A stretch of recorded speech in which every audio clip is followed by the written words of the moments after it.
The Burrows of Berea is a conversational podcast.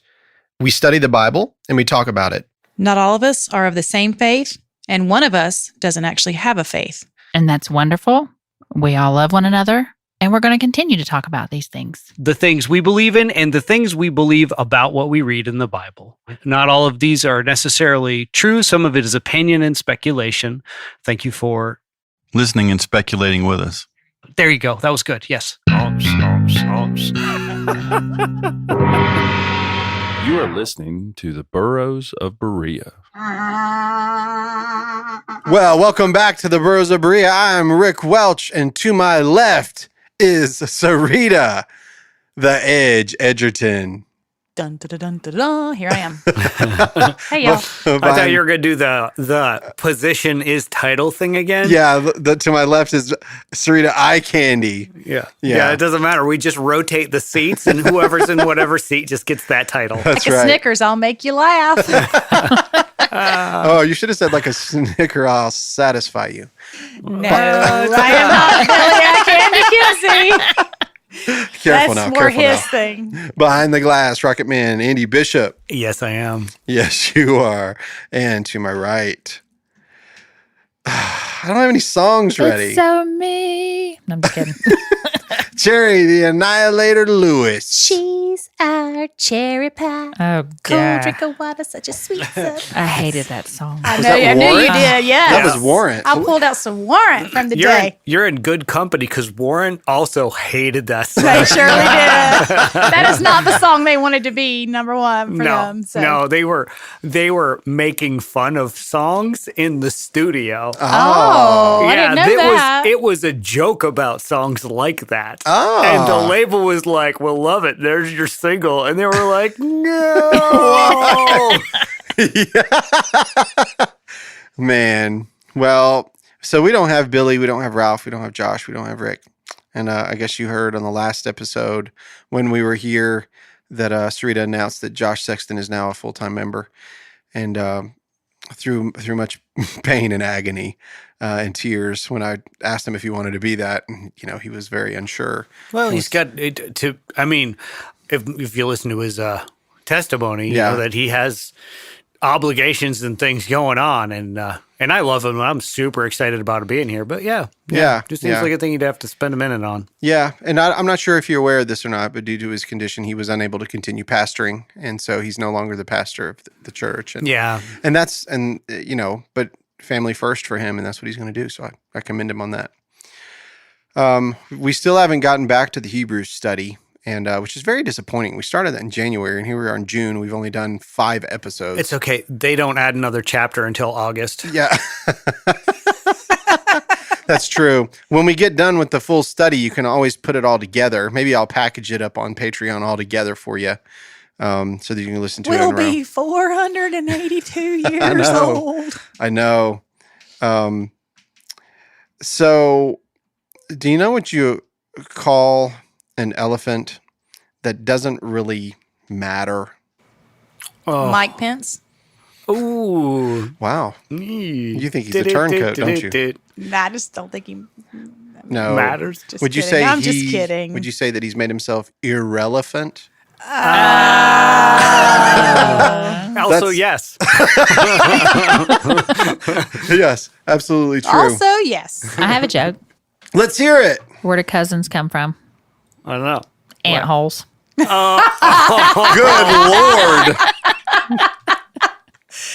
Out of nowhere. Wow. It's Jerry the Annihilator Lewis. Bringing it Funny. hardcore. So what we're going to do, since we're not in the Hebrew study, and we did that big question episode not too long ago, something that I wanted to get into was the Sermon on the Mount. We're not going to do like a massive study of the Sermon on the Mount. We're just going to kind of get into it a little bit. And one of the things that I want to get into are the Beatitudes. And Andy, have you ever heard that term, the Beatitudes? Yeah, I'm thinking of a genderqueer goth band that I record and love. They have a song called Beatitude. Really? So that's what I was thinking of earlier. They're amazing. They're called Reversals, all E's. Jack up their views. I don't care if it's because you don't like it. Just watch their stuff on YouTube so it gets more views. They're amazing people, by the way. Yeah. Hey, I discovered that I'm cisgender. I didn't even know what it meant. But we were looking into like gender identity. I'm cisgender, and do not call me sissy for short. Do you know what cisgender means? No. How about you, Sarita? Do you know what cisgender is? What is it? It is the word that is used to apply to a either straight heterosexual male or a heterosexual female who identifies as a man or a woman. Yeah, based on their biology. I don't know where cis comes from, though. I do know what it means, but I don't know. I'm not. Do not ever call me a cisgender person. I am a woman. Yes, you and are. you will call me a woman, Ooh. and I'm not going to perpetuate a lie. Spicy. Not going to do it. I am not cisgendered. I am a woman. Okay. I've always been a woman, and I always will be a woman. I have given birth to 4 children. I've had a period for many, many years, and I'm going through menopause. Oh. So don't mess with me. Have you I'm ever- just kidding. I'm just kidding. Listen, have you ever seen that movie, I'm Gonna Get You, Sucker? Oh, yeah. It's For been Do you remember many when years that woman, ago. when Yeah. that woman, like her eyes turn red and her hair like stands straight up and she's like, leave me alone. That's what she just looked like. By the way, you're a very wonderful woman. So, and that's awesome. I didn't know what cisgender was. And Where have you been? obviously In Western North Carolina? sitting in my recliner watching YouTube and not on that. I don't know. I didn't know either. Yeah. Really? No. Nah. No, I didn't I'm know just that. me. Yeah. Are you a woman? Yep. Oh, I did have a conversation with somebody the other day that wants me to use the pronouns they. And I was like, cool. I mean, that's fine. I don't care to use it. But I said, am I allowed to say they is? And I want to be able to. I think fine. If I have to use the word they, because sometimes in grammar it doesn't work. And so I love to say they is sitting right there. And what does it sound like? I don't know why you wouldn't just go for Ebonics. R. No. They are It's- sitting right there. They are sitting right there is fine. There are times whenever in a sentence it doesn't quite work, right? But you have to construct the sentence in a specific way. I agree that it requires albeit very small amount of redefinition of how you think of they. Yeah. Because I generally think of it as plural. Yeah, me too. And so it took me a while to like not have it feel bumpy and weird in a sentence, but it's just a definitions thing. So you just got to redefine it for yourself and move What on. is a they then? Huh?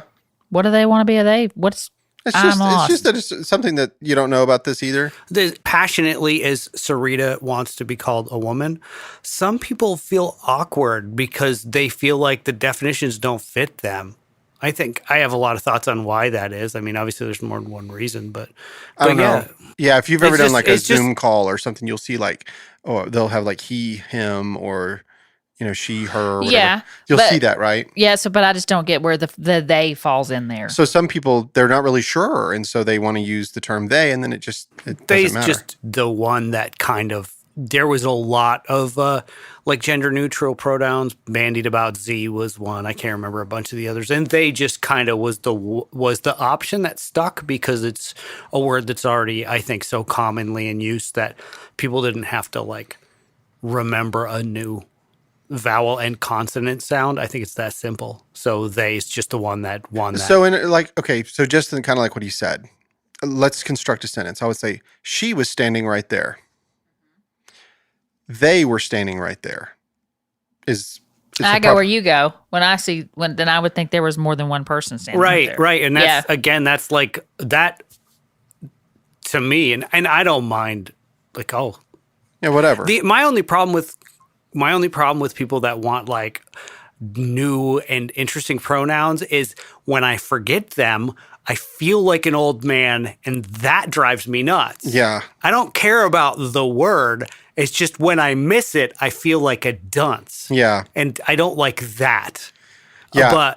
But I was it just is- kind of thinking the same thing. You know how when there's certain okay when an older generation would call people colored people. Right, exactly. Okay. Yeah, I And think it's so- probably not a terrible. I mean, obviously it's Right. different, but I mean, not the worst metaphor. So a lot of people would look at that person and look at their age and just kind of go with, well, and just overlook like, it because that's how cringe a little Yeah, bit, so but when be you- like, yeah, they're 60. They Yeah. don't know any better. Exactly. Yeah, I have an employee that isn't really militant about it, but prefer to have the pronoun they.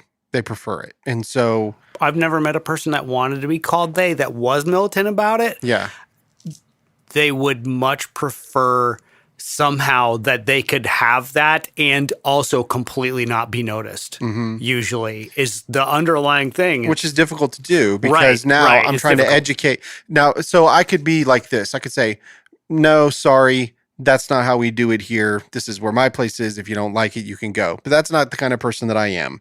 I'm like, okay, can I ask you this question? Yeah. If I mess up, are you going to be upset? Oh, no, not at all. Okay, great. Thank you. Because I'm going to, because that's what's going to happen. Yes, that's, You know, sure. I did one of the review and I made sure, like I remembered, I was like, I'm just going to put it like this, this is fine because it's something that she's going to read. What did I just do? Yeah, you just did it. It's something that they are going to read. It's hard to learn. See how quick, did you hear We're that? old people. Yeah, because we're old people. I don't know. I don't think maybe being old is so bad. No, it's I'm not. Just, like, but it's hard to continuing the joke. I'm, Somebody's going to be older. that's right. Oh, yeah. Oh, no, yeah. Yes, Andy. it's true. It's happening. I'm 30 tomorrow. Andrew Aaron Bishop. How old are you going to be? 46? Yeah. He said 30. Check you out. You 46. should not do You that. still look really good for your age, bro. Oh, thank you. You really do. Those are not the words people want to hear. Like, You That look really for your good. age. For your those age, yeah. those words. You look really good for having 4 children. You Yeah, mean yeah. I'm fat. Yeah, like That's I expected what you to you really meant. look like a lard ass, but Yeah, okay. Sound like a lard, but Yes. yeah. For a guy who's had his ass surgically attached to his own neck, you look great. yeah. I don't know, man. The way that our society's going, it's hard to navigate it sometimes, for my age. I mean, Cherry's parallel is close to perfect. I don't want to say it's perfect because it is a different struggle in many ways. But I mean, that's as close as I'm going to come quick, fast, in a hurry to the thing where language that was common and permissible, and then the rules change. yeah. And then it's just not anymore. But if you have 40 years of that, and then it's going to be you're going to be slow to catch on because you have 40 something years of training in this one way. And then B, people just automatically don't like change. So a certain amount of people are going to be like, I'm not going to, but that doesn't come from any real place other than just like good old fashioned stodginess most of the time, It's not like they're angry at the people. They're just like, that's not how it works. You're just like, Yeah. well, it's not how it worked. Yeah. Yeah. I was thinking about the civil rights movement this morning. I wrote a piece that I shared on our Facebook account. And I was thinking about that movement and what it was like in the South, the majority, of white people, Caucasian people. And some of them, fundamental Christians, and not all of them, by the way, just some of them they were bigots, but they didn't really believe that they were bigots. They thought this was normal for society, right? A large portion of people that this is the problem that a lot of people that get in their feels about when people talk about racism, a lot of white people get in their feels about. People do not understand their own racist behaviors as racist. And that's not to like capital R racist. That's like little tiny R racist. Yeah. Like the behaviors that feel and look and seem completely normal to them that are off-putting, that are treating two different kinds of humans slightly differently. Not like running at one with a pickaxe and the other with money, like slightly differently. But you just don't see it in yourself. And that's the problem people have. Yeah. They just don't know they're doing it. Well, I was thinking about, America and the way that everything seems so divided right down the middle. And it always has, really. America's always been, that's what a free society is, If right? you go back and look at old newspapers and stuff, you'll find that this whole, there used to be a center we all agreed on thing was largely kind of a myth. Yeah, it doesn't make any sense. Not entirely, but but we've been quite polarized many times before. Yeah. So, but it seems to be that with our Constitution, that we're all seeking the right to life, to liberty, and the pursuit of happiness. And I was really doing a study on the word liberty and what it really means, and I meditate, not meditate in the Hindu sense, but as in think about freedom occasionally, because it's just a word whose definition borders on absurdity depending on how you define it. Exactly. And I kind of came to this revelation or realization on my own this morning as I was thinking about it, is that liberty has to be defined, I think, by morality. If you're going to be in a free society that can be successful, otherwise it's ran totalitarian or it is dictator. Now you can have a dictatorship that loves you, and that's a great government system, to be honest with you. Sure, a dictatorship with someone that loves you. If you can get that kind of lucky. Sure. Yeah, if you can. I would say that's probably the closest thing would be no, not for you. Well, Sarita just doesn't think it's possible. I just don't think that you may start out with the very loving person, but then that person dies or gets dethroned or whatever you call it, and then the bad person comes in, and it makes it absolutely unbearable. Sure. Can I read what I wrote this morning? We'll just... I insist that you do not. We'll see what this... I'd really like to hear your take on this, man, because maybe we won't get into the Sermon on the Mount today, but let's just see. I like to talk about this stuff. So I put, for most of us Americans, this picture would be a great representation of what we think the state of our country is. Divided. So the picture is actually a donkey on a cliff on one side with a giant gap between them, and then an elephant on the other, right? So it's kind of like the Democrat-Republican rift that's going on in our country, which has always been the case, to be honest with you. But it always wasn't Democrat and Republican. There used to be Whigs. There used to be other parties, right? So I said in our nation's history, we've had moments where the phrase united we stand or divided we fall was the common theme. And although that phrase isn't just an American one, the most notable time it was used in our history was from the Liberty Song by one of our founding fathers, John Dickinson, in 1768. I definitely associate that with the Revolution. The independence. So in the fourth verse of this pre-Revolutionary War song, it goes, "Then join hand in hand, brave Americans all. By uniting we stand, by dividing we fall. And so righteous a cause let us hope to succeed, for heaven approves of each generous deed." Now, if you notice, when he says "for heaven approves," now it takes a turn, right? In this verse, this is something about belief, obviously, in heaven. When a country has a common enemy coming from outside, the country unites to stop them. They put aside their differences to thwart an attack on the liberty that they've had. And countless men and women have served and died to protect that liberty for all. To be perfectly honest, that wasn't true for the minority races living in America at that time. Well, I mean, you can back that up and say it wasn't necessarily true for the people that weren't of means even during the Revolutionary War. That's what I'm saying. Just people of means. Yeah, it really was. I don't know what the line was, but there wasn't like a massive plurality of people that were anti-British, right? It was like way closer. It was 30% were in favor of revolting against the Brits. So it was like it started as a minority. Thank you, history teacher. Yeah. So it started. Thank you, Gary DeMar.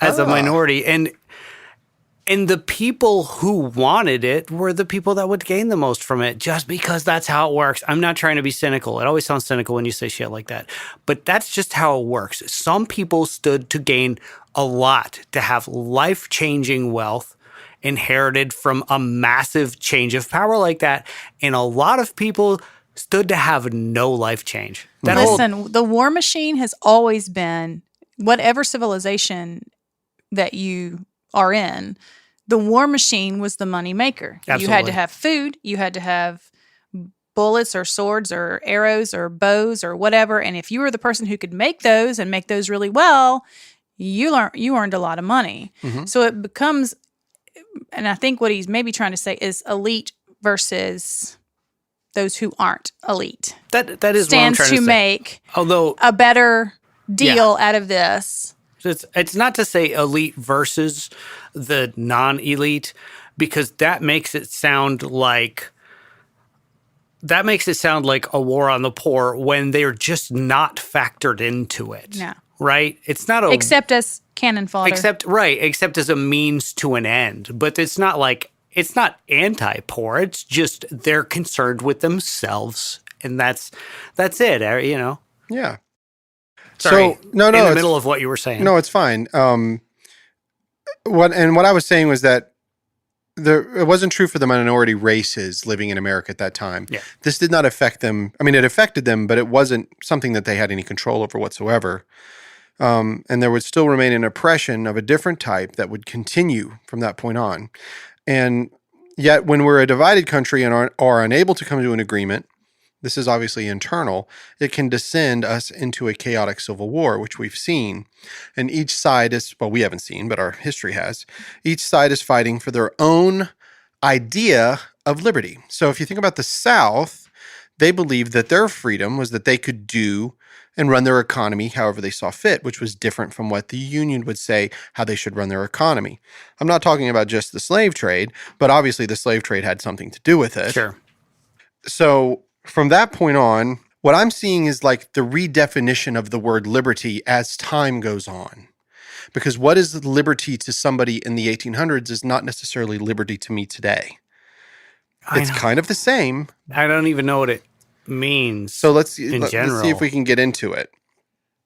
So the definition of liberty is the state of being free within society from oppressive restrictions imposed by authority on one's way of life, behavior, or political views. That is from the Merriam-Webster definition of liberty.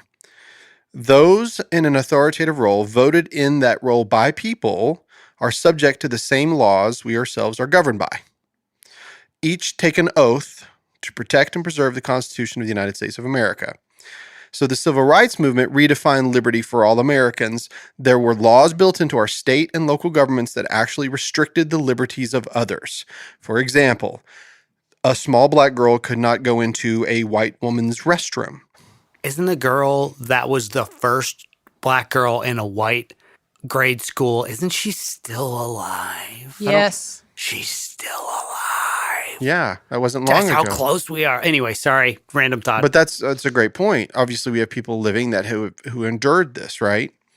So these laws were found to be unconstitutional. That's the core of it Yep. here. And those within that movement, within the Civil Rights Movement, were determined to enjoy the same liberty as everyone else. So I don't know if you've ever seen that movie. I think it's called The Green Book. You ever heard of this movie?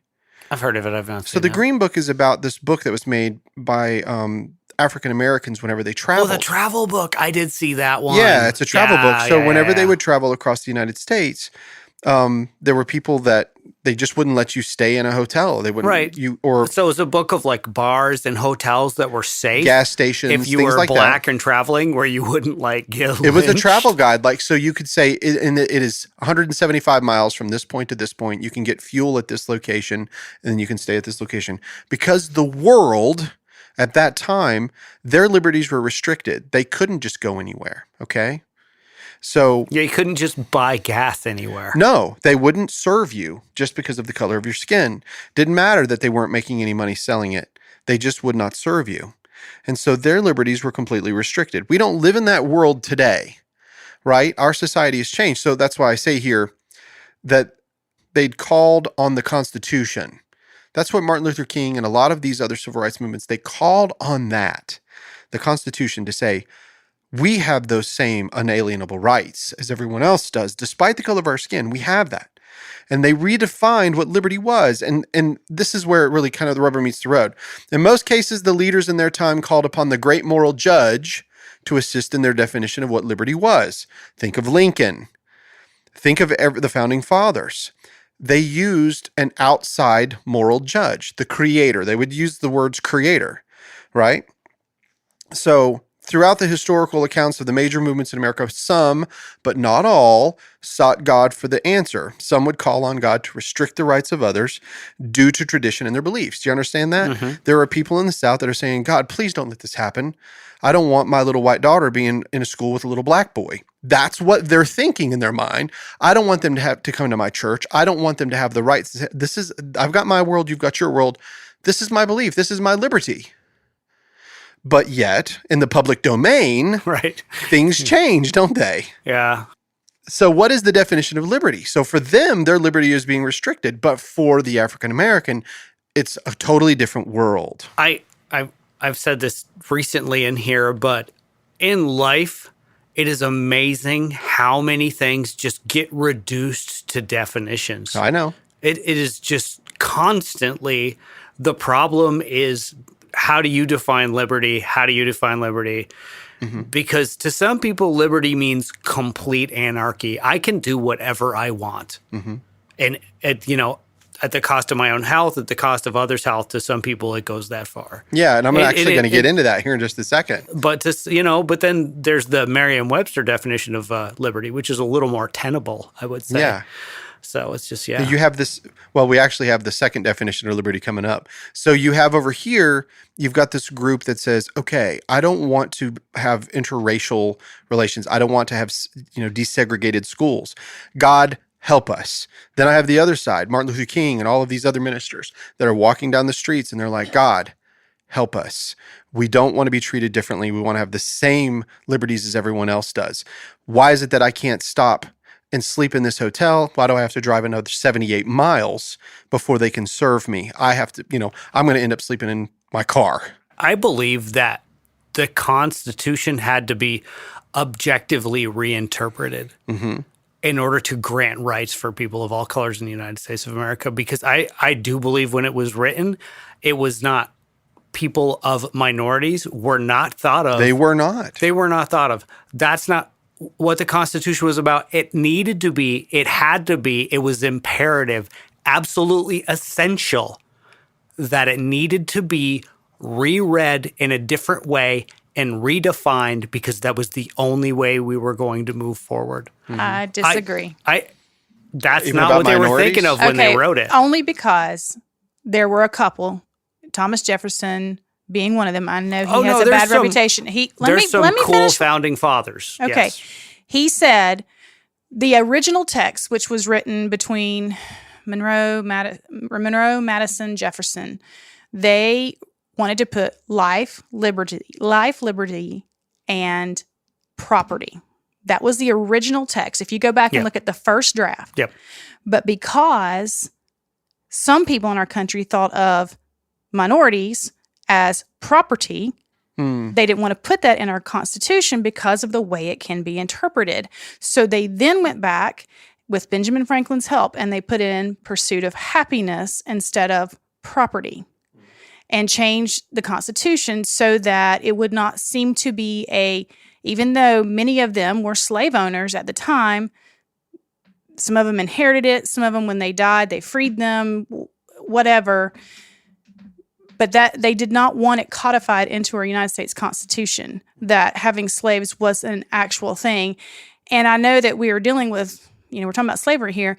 We weren't the first country to have slaves. We're not going to be the last country to have slaves. There are current slaves today in our country. And if you don't believe me, go down in the red light district of some major city, because there's some pimp who is slaving out some young girl, whatever color she might be, whatever nationality she might be. She's a slave to him. Mm-hmm. It's happening today. Yeah, sex trafficking is a form of slavery. We do not. Sure. Yeah. But they did not want to codify it into the Constitution. Now, did many people misinterpret it, just like many people misinterpret the Bible? Absolutely, of course. But if you go back and read their writings, which many people don't care to do, let's just throw them all under the bus. They're a bunch of old white guys. Actually, they weren't that old. They weren't as old as any of us in this room when they wrote the actual, except for Ben Franklin. Ben Franklin was old as dirt, but He a was lot old of as them were dirt. in their 20s because Which is they actually were. quite amazing. The to two think guys about from it. South Carolina were 19 and 18. Yes, crazy how young they were. A lot Some of them were just barely legal, what we would consider legal. Yeah. And They must have been really brilliant, because I can tell you something. My brain doesn't work like this when I read the Constitution. So when It's amazing. are you It's an getting amazing to a document. point where you talk about freedom within a certain set of boundaries? I think so, yeah. Okay. Here in just a second. So maybe, but hold that thought, because bring it back, okay? Bring Okay. that thought back. I'll try to remember. Old brain. I'm the oldest person in the room. Keeping your barely. And thank you for my birthday card, by the way. It's got a donkey on it. It does. Yeah. It's got a donkey on it. I found those and I bought hands full of them. Y'all are going to get them every You're like, year until I don't perfect. know you no more. So although we do have liberty in this country, the issue is how that liberty is defined. So what is liberty exactly? We have a perfectly good definition, which we've just given you out of Merriam-Webster's dictionary, but it doesn't necessarily define it the way that we would think of it. The second definition of liberty is the power or scope to act as one pleases, which is what you just said, Andy. Yeah, You that's the problematic definition Right. of liberty. Yeah. So is that the liberty everyone wants? I don't think so. That's the liberty some people definitely want. And maybe they Some do. people, for Yeah. sure. In my opinion, we shouldn't, but that's my opinion. If Ted Bundy wanted the liberty to kill as many women and rape them as possible. yeah. He Sure. wanted that liberty. Absolutely. Right. Some people just want the liberty to drink as much beer as they possibly can until they die. Yeah. So along with the definitions and the way words change and definitions change, you have this constant in the Constitution. And like Andy was saying about the way we reinterpret it, I think that people are trying to reinterpret it today, even based on the society that we live in right now. Yeah. So it seems that liberty historically was based on some moral foundation. That's what it looks like, right? So you can do what you please, yet it must be moral and not harm others. Let's look at it like that. So this, I believe, is why so many look to the Bible The at the golden time. rule. Yeah, the Bible for answers. The Bible was the original metaverse. After doing the study of the metaverse, it is like the Bible was the go-to for everything all over the world. It was because it was the most predominant book. It was being printed, right? It'd be the only book a lot of people had ever read. Exactly. So it was the metaverse of its time. And so men and women turned to it to define what morality was from God's perspective. The Creator was the great mediator of truth from an eternal outside perspective given to our finite lives. Without that great mediator, we are left as individuals to determine what is right and what is wrong. And if you live in a dictatorship or totalitarian governed society, then the dictator or government are that authority to the people, and they determine what is right and wrong. But in a free society, we have our Constitution, and it allows us to live and breathe while attempting to change and redefine what liberty is in all of our times. Every time, every decade, we have new ways that we interpret the worldview in life. So in a free society, we have that. So are we truly divided today?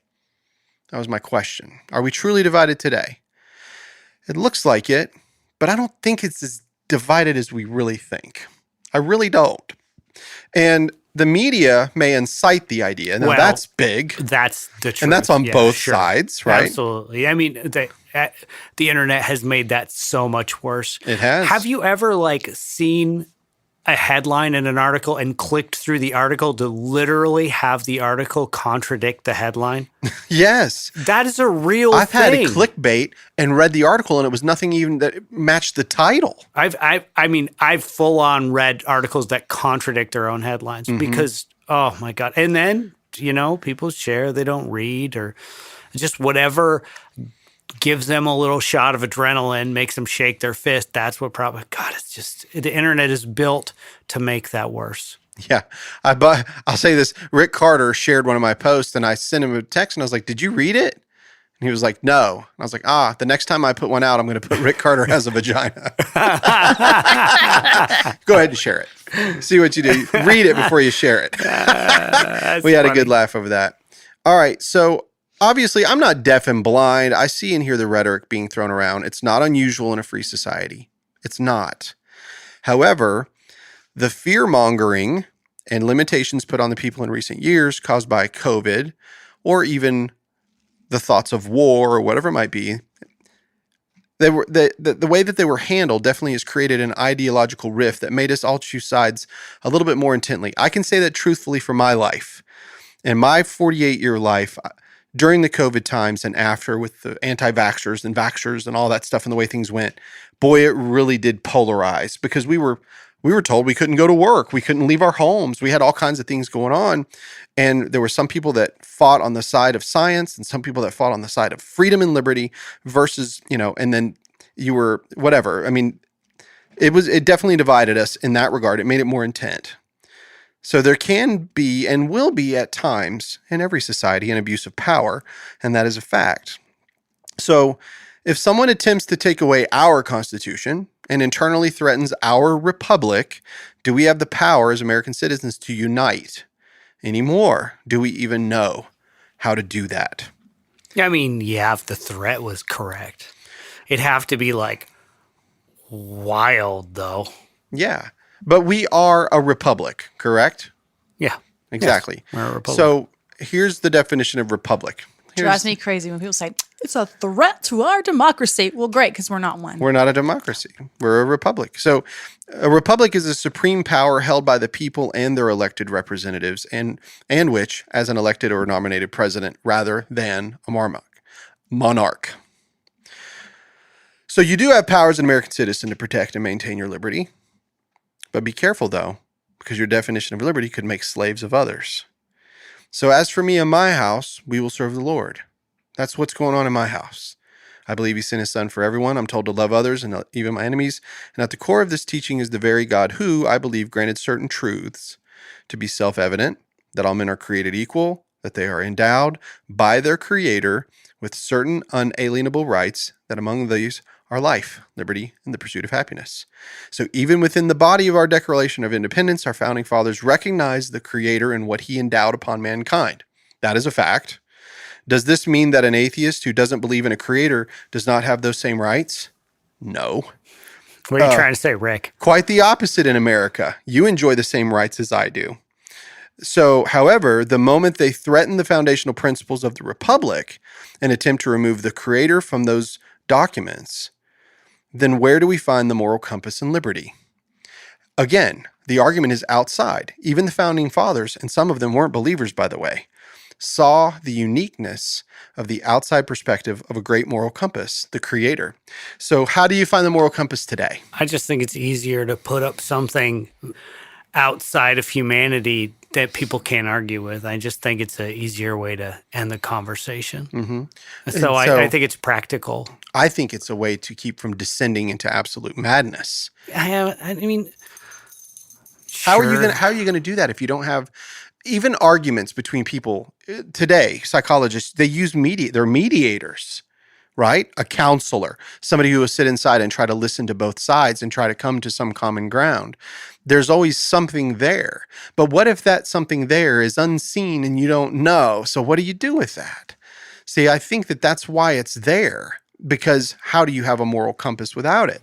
I think, And I don't think, Andy, that it's easier to be a believer than it is to not. It's to not have it easier. out. It's not easier to be a believer. It's just easy when you're having a discussion to say because God said so, than to like logic out the reason. Well, I think it's as just a an parent, easier way to stop an argument. and as a parent, I never went into that because I said so. I went into why did I say so? What is the reason? So maybe you have discussions with somebody that says, well, because God said so. But no, let's go back and see historically, how has that issue been handled? How do people look at God, and why did God say that? Because, what I tell my children is we weren't given rules to be fuddy-duds, and I don't tell my child, don't touch the stove because it's hot and it'll burn you, because I don't want them to have any fun. I grab It's that a little protection. hand and show them what's up. Clearly, yeah, no, that's not how it's done. Kidding. Bet Sure, they only you do can- that You once. can stick a fork in that thing over there. Go for it. Yeah, run out in the road. It's fun There's for my everybody. moral compass. Yeah. I mean, so I think maybe some people do put that, but those of us, like, I didn't always believe this way, but I had a certain standard that I lived my life by. When you go and look at it, it really is the 10 Commandments and the moral compass that people. But that becomes a chicken or egg argument to me. Why is that? Yeah, let's hear that. That's why I even brought this up. Because where does that? This is difficult for you because you don't understand that you don't believe that it can come from somewhere else. And to I me, do. it's just I believe like, it's the herd. I was why- taught that it came from the herd, man. My whole life I was taught that it came from the herd. I'm not even sure it comes from the herd. I'm not even sure it comes from the herd. I'm sure it can come from the herd because different herds have different standards. That's right. But how I mean, like, so what is a couple thousand years ago? So what? So before that, people just did whatever they wanted. Nobody was ever nice to each other for any other reason. People were 10,000 years ago. Nobody ever just gave somebody a chicken because they were like, they need this chicken and I have to. No, I don't Like- think that. I don't think that at all. I don't think that's what the Ten Commandments are. So maybe religion is a reflection of man. And maybe those rules you're talking about are a reflection of man as opposed to like man being a reflection of God. Yeah, I mean, if you look at Because those things you're speaking about, they're older than the 10 Commandments. well, yeah, if you try to Much steal older. somebody's chicken, somebody's going to kill you for stealing something from them, correct? Absolutely. So Well, after a while, yes. Maybe or depends. Maybe they'll Depends steal, on the people maybe involved. they'll steal 4 of your chickens then. So you've got different groups. They're like, hey, if Yeah. you take one of my chickens, I'm taking 4 of yours. That's Yeah. how it works in our culture. So the 10 Commandments were nothing more than saying, this is what God says were- about Israel. They were codifying, they were there to codify the amount of chickens you were able to steal before getting murdered. They wanted to know. They wanted to know. The burning bush was also a great place to make your wings. So if you have like, I think that this argument has been going on Oh, as long sure. as You the can't- dawn you of can't finish man, this. Yeah, sure. and we are now going to solve it. Okay, here we go. No, I just think it's a very interesting concept. I think that the founding fathers understood that they needed the great moral compass outside of man's liberty. They had to be able to define it in some way, and the only way they could was to give it a moving target. And that moving target is something that can go along with society. We know this in the church as we've grown in the church, right? We change our approach in the way that we talk about the Bible. Even though it's 2,000 years old, we change our approach. Like we talk about it differently than the way that they talked about it in 1611. Or let's talk about like people like William Tyndale, who were burned at the stake for even trying to translate the Bible. Totally different world, right? The words remain the same, but it's interpretation. The same way that it is with the Constitution, the way that you interpret it. So people are taking the Constitution today and they're reinterpreting it. Sure. Okay. Now, think about the 10 Commandments being removed from the courthouse. I didn't have a problem with them being in the courthouse because every single one of those commands are the foundation and the baseline minus the Sabbath in regard to what our laws state. You're not allowed to steal from people. You're not allowed to murder. And about 50% of them do concern with not worshiping another god. That's right. That one counts more than any of them. No, I'm just kidding. But I'm just saying in that regard. So whenever, what has changed in our court system? You no longer have to put your hand on the Bible. That's new. Yeah, You can swear to yourself. you have to swear to something, but here's the thing: like, what does it matter what you're swearing to? A person gonna lie. Yeah. You can make them swear on anything. It doesn't matter. Like, Well- I don't even know what that means in the first place. That's only gonna work on an honest person. So I'll tell you this. There was a time whenever I was going into a courtroom, not a courtroom, but into like a, not a notary. What do you call it? I was getting my marriage license. The DMV. No. okay. Register of deeds. Yeah, the register of Registered deeds. deed, yeah. And while we were getting our marriage license, they made us put our hand on the Bible there. And I remember when they were like, okay, we want you to swear that all of the things that you're stating about yourself are true. Place your hand on the Bible. And it really hit me for a minute because I was like, why? Like, why do I have to put my hand on the Bible? And I had struggled with belief, but it really bothered me because it was almost like, I want to make sure that I got everything right on there because you know what I mean? Like it just hit me, and it's whether it's culture or not. I wasn't even a true believer really at the time, but it just kind of hit me. It's like, huh, interesting. It's kind of like specific doctrines that we learn in the church, you know, that control the way that we act and do. So that's one of the things that's been in my headspace is just the way that we are interpreting the Constitution today. What do we consider about people and their unalienable rights to life, liberty, and the pursuit of happiness? What is that?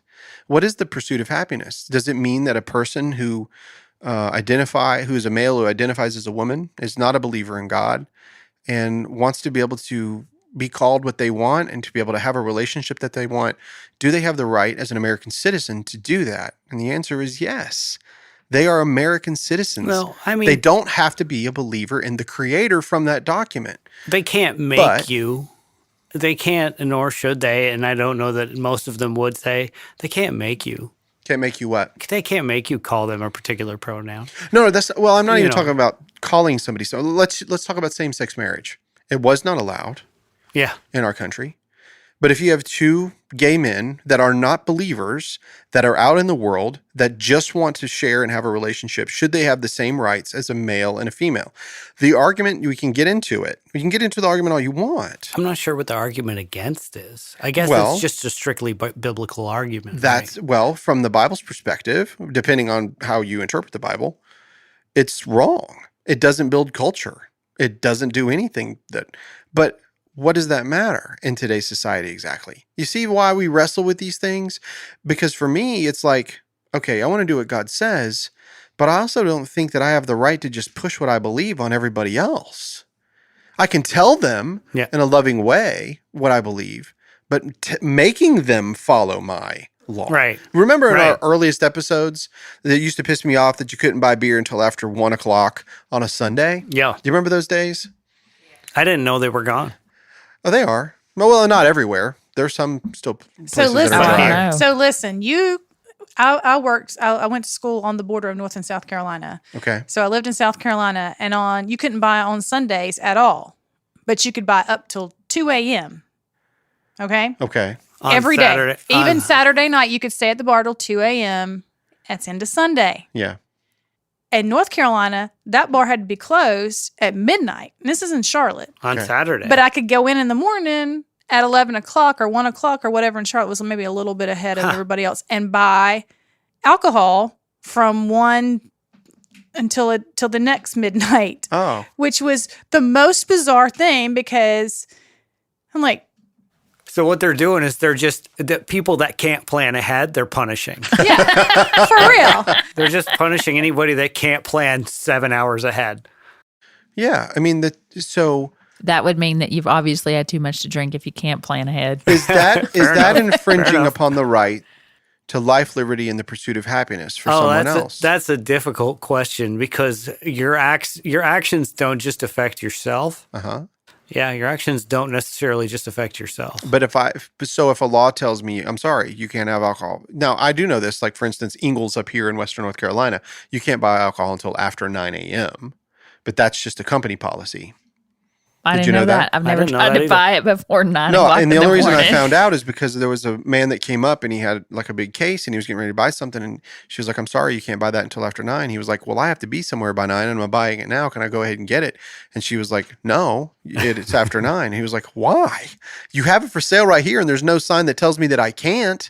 It's And just he a was getting a store little policy. belligerent. Yeah, and she's like, well, it's our policy. I'm a cashier, dude. I don't make the policy. Yeah. Lay No, off. it was actually the front manager that was. But she that didn't was- make. He didn't make that policy. No. Policy. You're Oh. right, but I guess the point is this: you're going to sell it, you have it available, and you're open from these hours to these hours. Why can't you sell everything in the store? Well, because it's company policy. Yeah. Why can't you buy alcohol before 9 o'clock? Well, it's their company policy. This was a long podcast just to like get mad at Ingalls. Yeah, I was it's gonna their say, fault. you should not shop at Ingles anymore. You should go I'm not. somewhere I'm going to go to else. Aldi because it's cheaper. Ingles is Right. very expensive anyway. Aldi is the best. It is the best. Lidl. Where's Who? that? I love Lidl. I don't know it. It's not up here, right? No, I don't think No, so. I've never heard It's of a Lidl. Aldi and Lidl. I go back and forth between those two. If you ever come to Spartanburg, I'll take you to Lidl. All right. I'm Well, there. I I love just- me a discount grocery store. It's a discount. It's so good. I love it.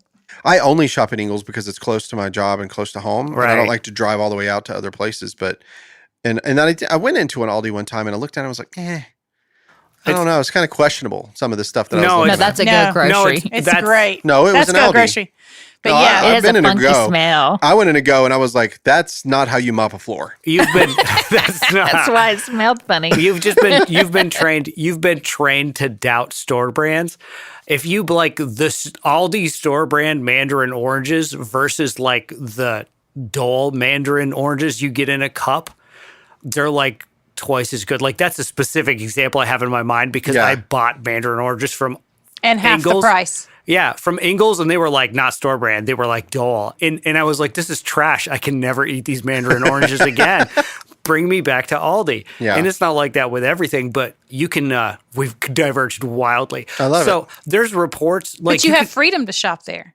that's right. You Yeah. can buy the worst Mandarin oranges as bad as you want to I get them. hope they sell like butt tons of beer before 9 a.m. there because I'll change. I don't think they. I think they. I don't even open. drink. I just want the right to. So you know how all these places all of them get their food from the same place. Like if they order macaroni elbows from one of like 3 factories in the United States, possibly world, and what they do is they tell the manufacturer the quality. This is the quality standard I want my stuff made to. This is how it works. I don't care what you're buying. Cereal comes from 6 different factories. I'm lying. It's probably 2. It's probably worse than you think.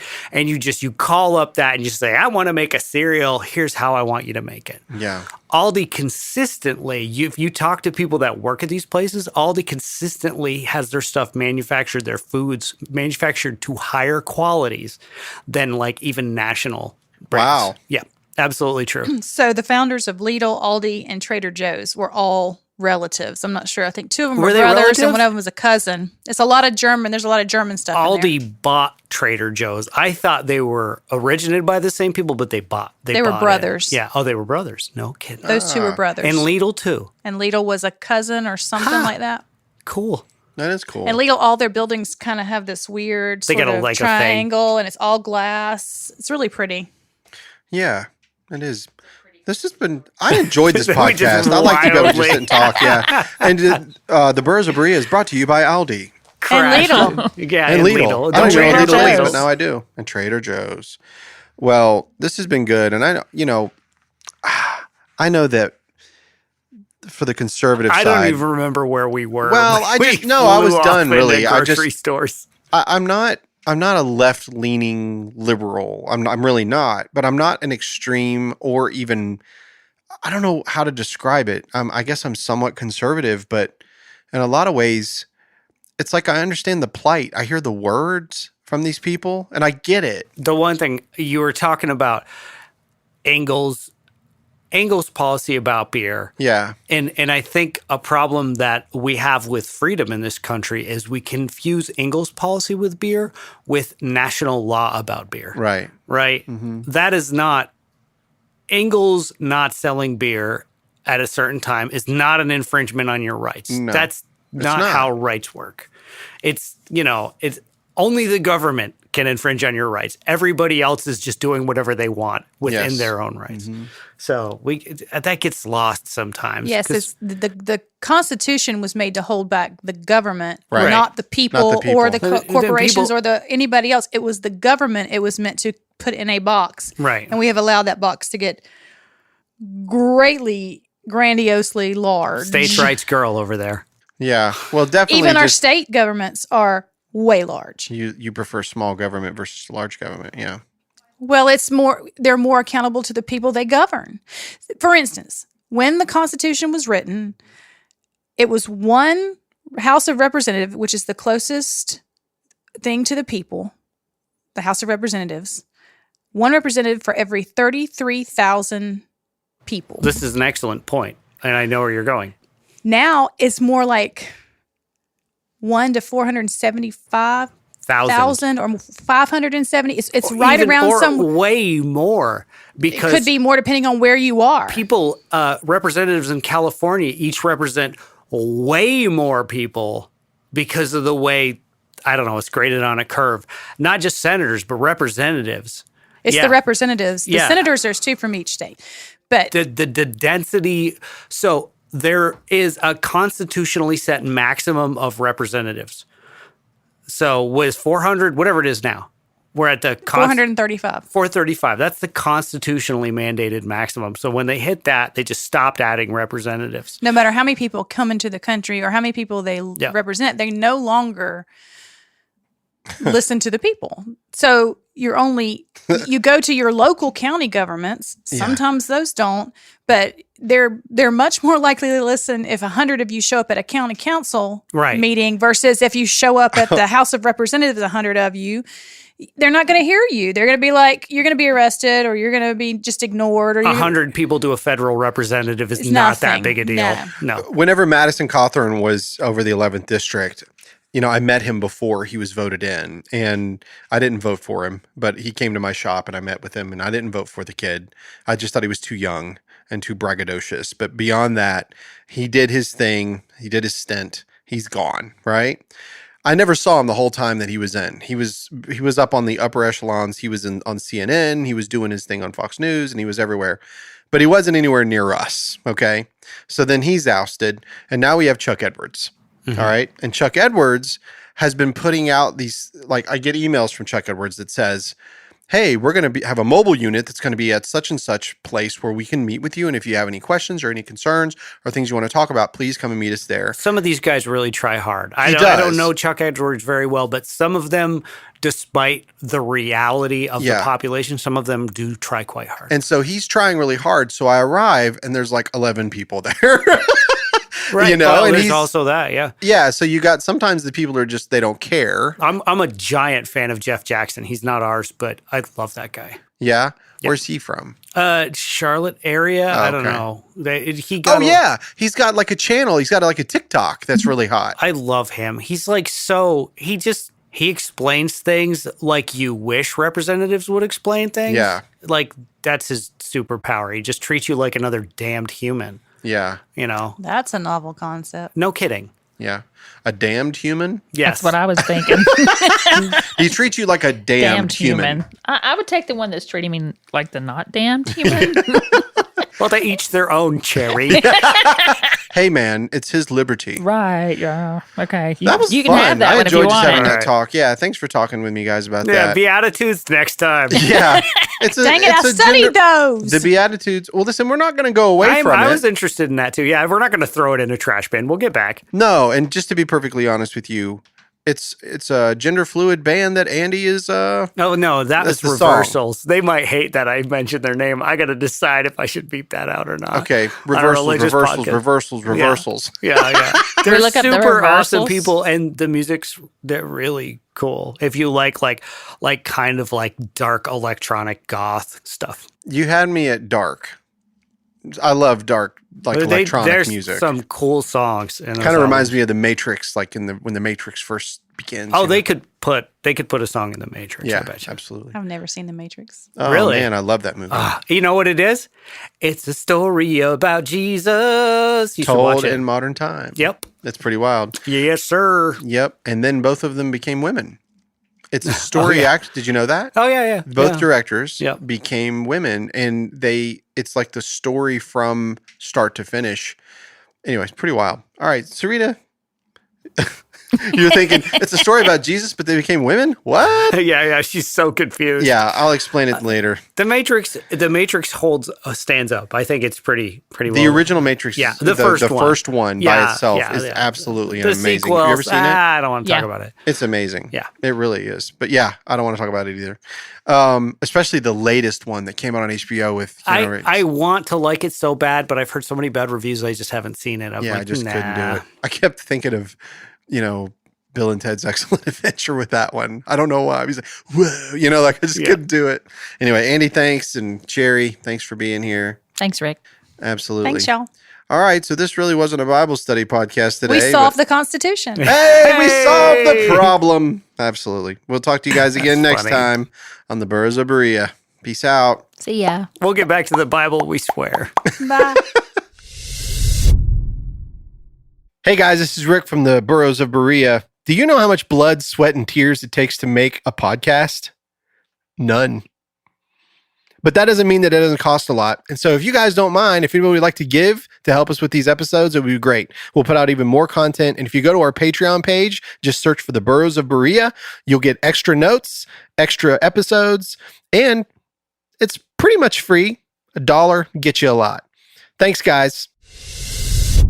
I mean, I know some people who are homosexual and they live in whatever you want to call it. And I mean, they love one another. I mean, I guess the way I see it is like everybody has something that maybe we choose to do, whether it's that or something else that necessarily would be considered immoral on some level. Mm-hmm. You know, Yeah, even Andy. I mean, just No, everything everybody. I do is moral. as a matter of fact, that's how I define it. Things Andy does are moral. But I do think what you said. No, not enough people listen. And we're so quick to, well, this, that, whatever. But in reality, the more you read it, it's like there's not, out of all the things that the Bible lists, there's something that fits to all of us. That's Yeah. correct. And I mean, gluttony. that's not to say that you're not a child of God. It's not to say that you don't love the Lord, but you've got this weakness, whatever that may be, and you feed it. And it's not to say people can't Fornication. live together and love one another, even in same sex, whatever you call it. Yeah. Well, if we didn't go through the storms, we never know what God could bring us through. Or we would learn to bring an umbrella. All right. Are we rolling? With holes in it. We are rolling, yeah. Seems like all my umbrellas have holes in them. Oh, Does yeah. anybody have a joke? I have one.